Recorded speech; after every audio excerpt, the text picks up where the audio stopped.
What is up, crew? It's your boy Kaycem, and on today's stream, we're going to be talking about some facial feature fundamentals. There's a lot of F's there, but we're going to be going over how the structure of the eye, the nose, the mouth, and all of the other components of the face work, so that hopefully you guys will be able to make whatever types of face drawings that you want. Now, if it's your first time here, welcome into the Kaycem crew. My name is Kaycem. I am a Filipino art streamer here on Twitch, and I teach everything from anatomy, gesture, perspective, to all things character design. And I also work full-time in the animation industry for the studio that made Castlevania. So if you guys are interested in some free art education, or you're just looking to hang out with my dog who is sleeping over there, make sure to follow on Twitch, subscribe on YouTube. And with that being said, I hope you guys enjoyed today's video.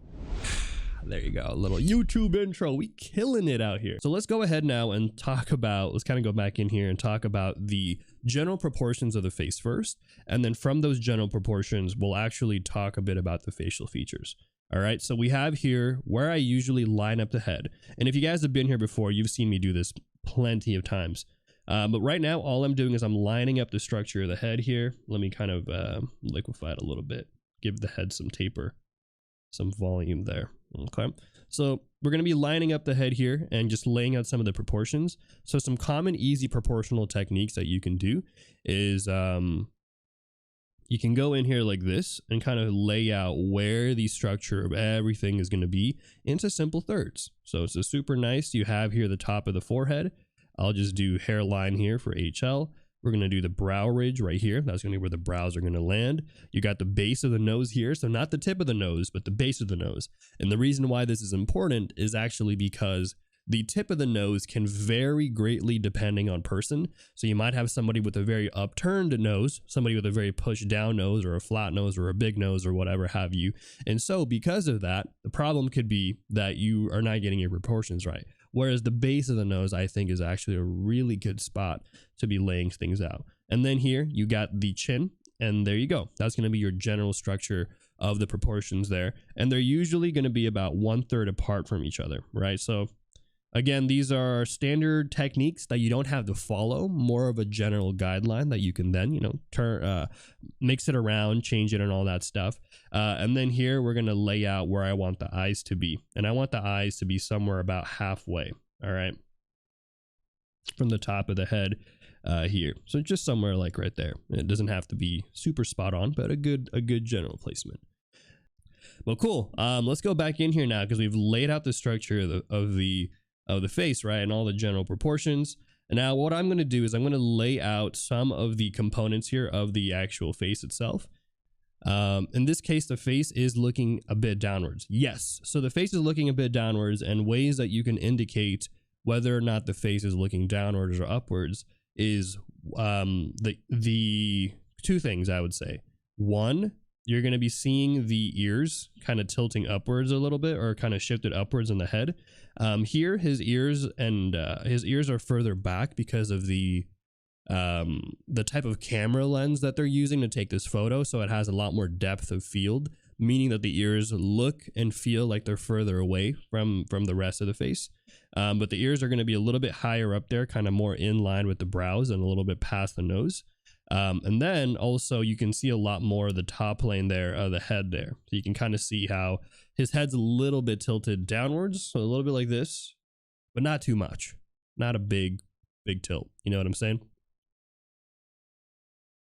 I think this will be a good spot for us to really jump into talking about some of the facial features now. So we'll go over all the details about the eyes, the nose, and the mouth, and some of the structural components there.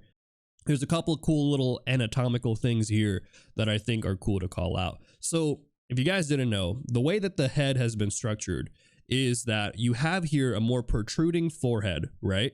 And the reason why is because it's protection from the sunlight and stuff, but also because oftentimes as humans back in the earlier days and stuff, there was really less of a need to look up and more of a need to look to the side and look down to either pick up stuff or find things or look for prey or whatever have you. And so if you take a look at the structure of the head, there's more of an opening right here on the sides of the head and a more flatter gradual plane right here for the cheekbones So that way it's much easier and you have a more open vision for looking around and stuff. So it's really optimized for side to side view and looking down, but not really for looking up. Like if you look right now, you'll realize like, yeah, you know what? I don't really see a lot of everything from up here. You're seeing a lot more down below. So I think stuff like that is actually really cool.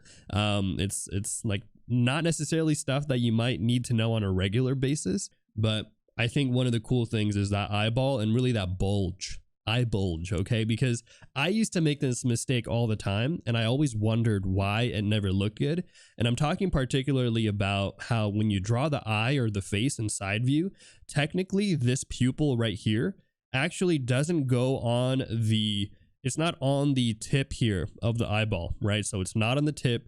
It actually sits back a little bit there because the eyeball has a little bit of a curve there, a bulge for that iris section.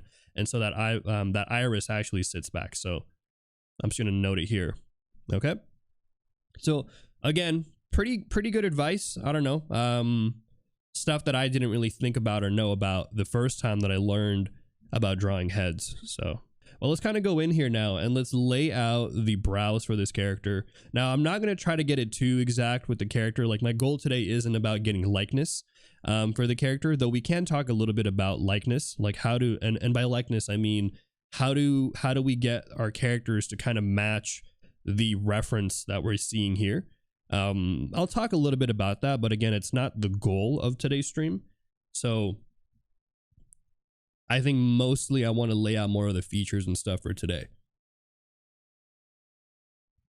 I think if you want to get likeness for your characters, one of the best things that you can do is to try to really understand what are the key kind of features of your character, key features of the reference that you're using or the actor or whatever person, right? I think in this case, I think what I like about this character is they've got a pretty deep set brows. Their forehead really protrudes there, and then you can kind of see how the eyes really kind of sit in there. And so we'll talk a little bit about that. Here's what I'll explain. Okay, so when it comes to drawing eyes, when it comes to drawing the eyes, okay, one of the interesting things about the eyelids is that the eyelids actually are comprised of, there's going to be two eyelids, but each eyelid is a little bit different, right? So the upper eyelid is going to be subtly more different than the lower eyelid. What I like to think of it as is that the upper eyelid is basically comprised of three planes. You have here the upper plane here. You got the inner side plane right here. So this is going to be the inner portion there of the face. And then you have here the outer kind of plane there, right? So kind of like this little structure here, like this. Okay, that's gonna be how the upper eyelid works. You kind of have these three planes. You have a front plane and then two side planes. One's for the inner one and then one's for the outer one, right? And then on the bottom plane there, you're actually gonna have two planes that they're gonna be a little bit more shallow, and one's gonna be a little bit more offset to the right there. So this is gonna be the inner. This is going to be the inner portion of the eye right here, right? So this is that little section there. But then also here's another cool thing that I think could be great to know, especially if you're a beginner artist, and even if you're not a beginner artist. Something good to know is actually going to be that both of these eyelids do have a sense of thickness, right? So if you're going to be drawing your characters really close up like this, keep in mind that the eyelid has, so the upper eyelid has a bottom plane there, right? This little thick plane right here. But then the lower eyelid also has something similar. And if anything, sometimes is more prominent. So seeing that little section there can actually really help you out when creating a more realistic eye, if that is something that you're trying to go for, right? So here's going to be those two planes again for the lower eye there.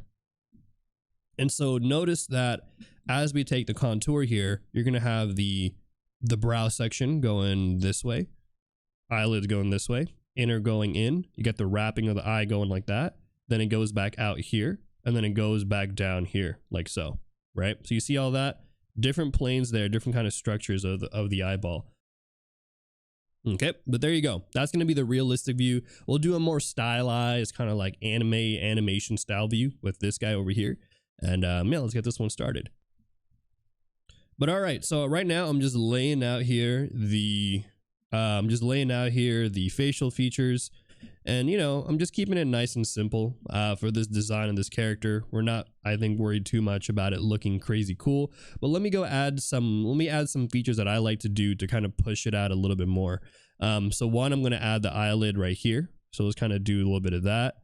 Let's kind of go in and add that depth for the lower eyelid. So this is something I like to do stylistically for my style. You guys don't have to do this, obviously, but you know, something I like to kind of just add in for my characters right here. And then let's kind of go in here and actually kind of maybe clean out the actual eye itself. So that way we have a little bit more there. All right, but there you go. We did some quick eyes. All right. His brows is long enough. It works. I'll show you. I'll show you that it works, but I'll also show you why it might be a little bit more tricky. So if you take a look here at the ends of the nose, ends of the brows, and then ends of the eyes right here, right? You'll see that it still works. It's just that if you take a look, one, he has here, because he's much older, right? His eyes are a little bit more kind of drooped down here, but the end of the eye actually is where that eyelid's going to be, right? So you can kind of follow that line right there, and you can do the same thing here, but take a look at what happens here, right? So part of that, again, is that this eye is going to be wrinkled back here, like so. So that weight of the skin kind of pushes down on that eyelid there. But the other reason why this is a little bit more tricky for the triangle technique is, again, it goes back to the camera that's being used for this shot right here. So this camera right here basically gives it more depth of field. And what happens there is not only are these features pushed back further, but take a look at the ears here. Notice how the ears kind of end right here and probably end like right here. And so what's happening there is the ears are really small in comparison to everything else. But the reality of it is that when you take a look at an ear in a kind of a regular view, the ears are actually a little bit bigger. But because of the camera, what it does is it actually warps the face back a little bit and gives it more depth in the back of the head there. So this is going to be they're probably using maybe a 20 millimeter lens to kind of create this depth. But I do think the triangle technique still works relatively, but you do have to play around with it a little bit, you know. And again, the triangle technique is more of a generalization than it is a hard set rule that you have to apply for everything that you do. But all right, so we got here the structure of the face. Again, just kind of laying it out, giving it some simplified, you know, some details for the eyes and all of that stuff. And maybe I'll break up the brows a little bit more here just to give it some more dimensionality. None of this was in the video, but this is more of like stylistic stuff that I like to do. Just kind of going in here, chopping out some of the forms that I'm seeing, you know, that kind of stuff. One, we got here 2, 3, 4, 5, with 1 being those kind of like the side bridge. You got here 2 being kind of the tip of the nose, the kind of tip / base of the nose. You got here 3 and 4 being the wings, and then 5 there being kind of the bridge itself. I'll show you guys how I would draw the nose normally from my style, and I'll show you kind of what I do there. So normally what I like to do is, if I'm taking a nose structure, what I like to kind of draw it out as is kind of just like this, where I'll have here the structure of the nose like so. And then I'll always simplify the nose as kind of a plane here, like a diamond shape. So I kind of add a little bit of a flare like this, like that. And that's kind of it. That's kind of my nose structure. And then I'll go in here and clean it out a little bit. But again, you don't have to do it exactly as like drawing a ball or drawing a sphere. You can kind of figure out what style and approach works for you when it comes to drawing noses. So, but let's go ahead and do that right now. Let's go and draw this nose over here with this guy, and yeah, let's continue. Noses, I know.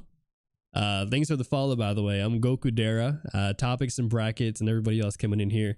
hopefully today's stream is not too heavy. I know it's more tutorial-y and stuff than maybe the usual, but I think it's good to go over these basics, especially when we start getting into the more complex stuff later on.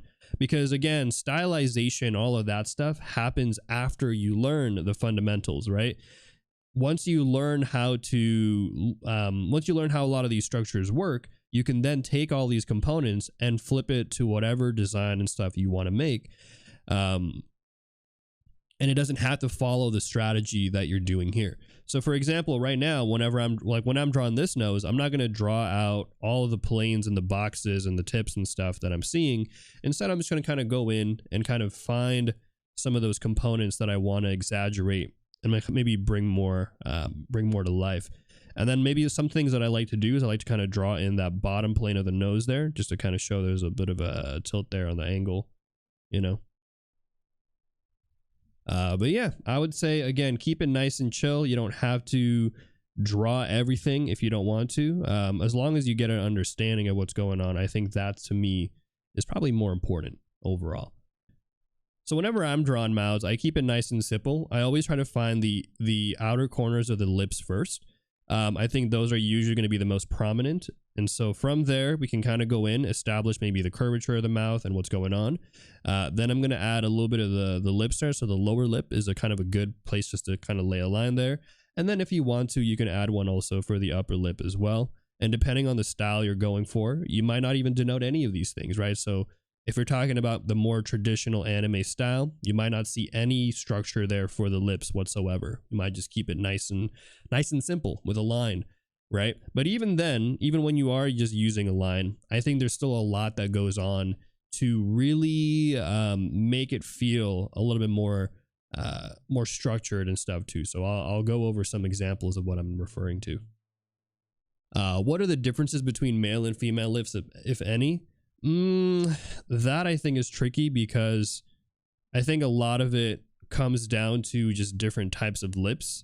So you might see, I think if there's anything here, there's a difference, but I think there are common stereotypes for like more feminine lips versus maybe more masculine lips.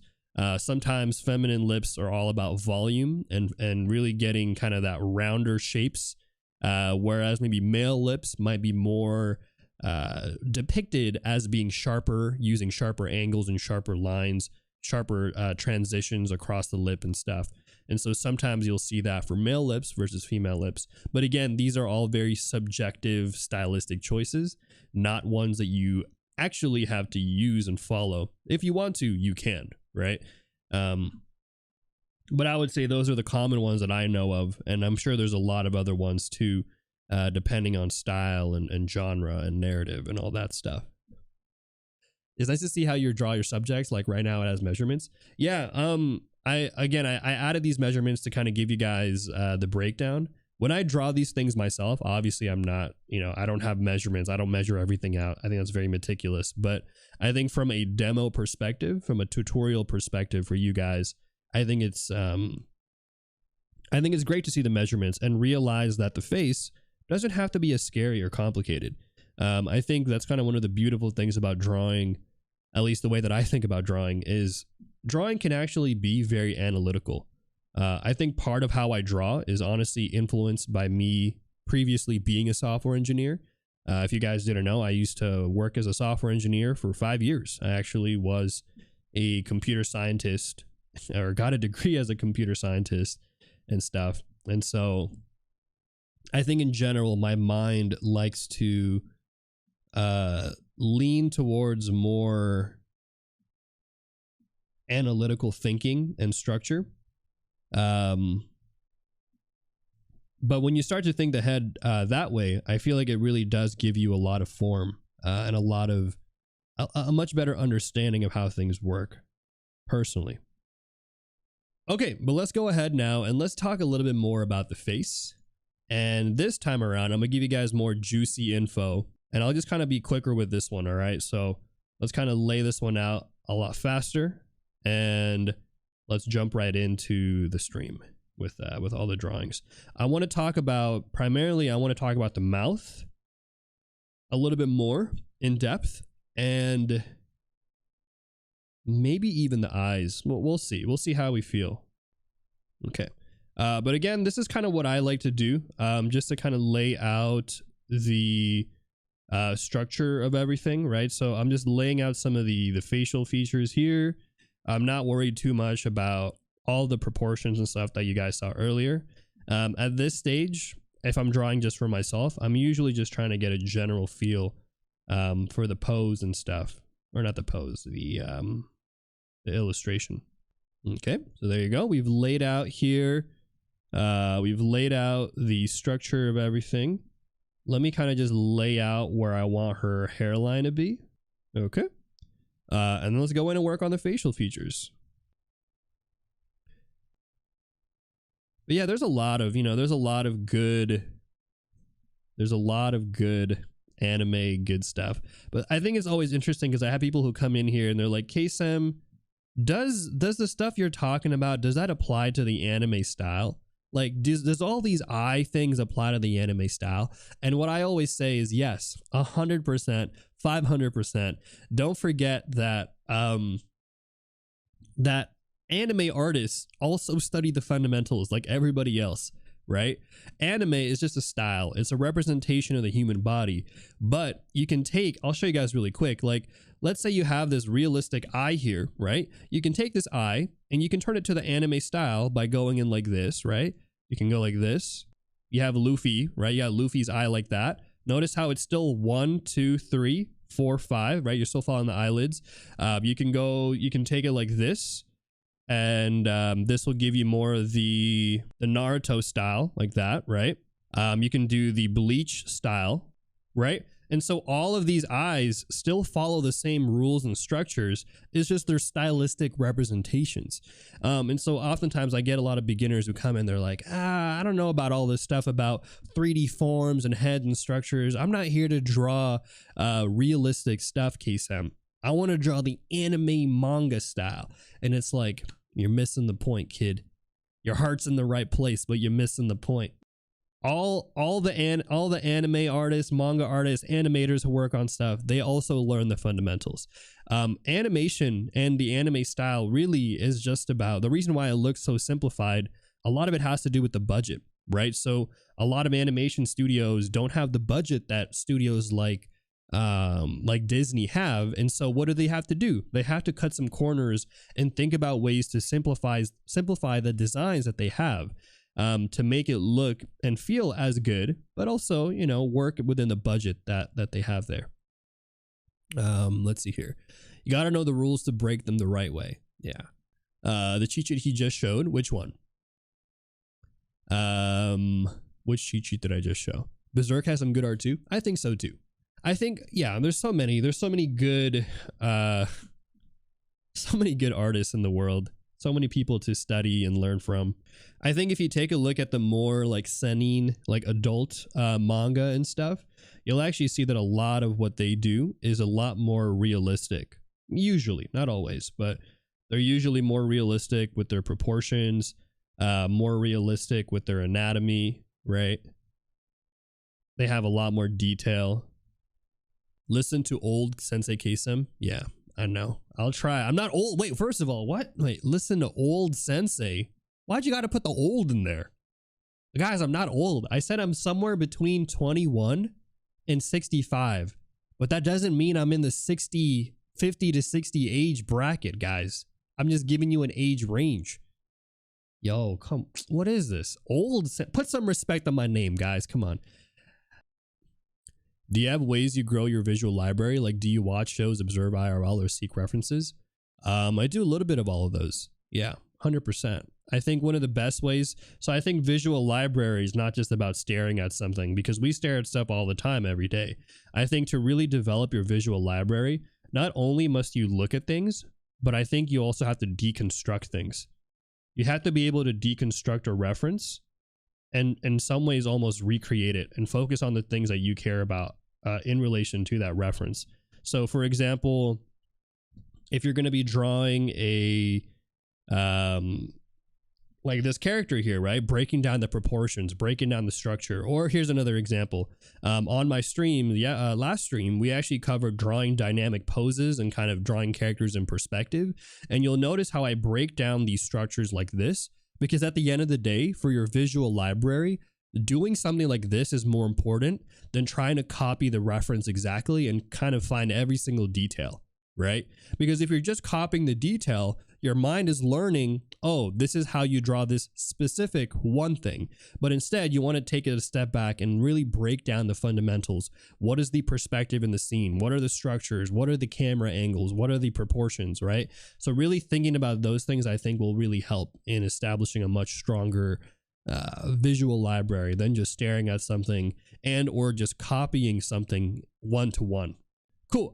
But anyways, guys, if it's your first time here, welcome into the Kaycem crew. My name is Kaycem. I'm a Filipino art streamer here on Twitch, and I teach everything from anatomy, gesture, perspective to all things related to character design. And I also work full-time in the animation industry for the studio that made Castlevania. So if you guys are interested in some free art education, or you're looking to just hang out with my dog or all that stuff, make sure you leave a follow, join in. If you're watching from YouTube, subscribe. And I hope you guys enjoyed this segment that we did for this video.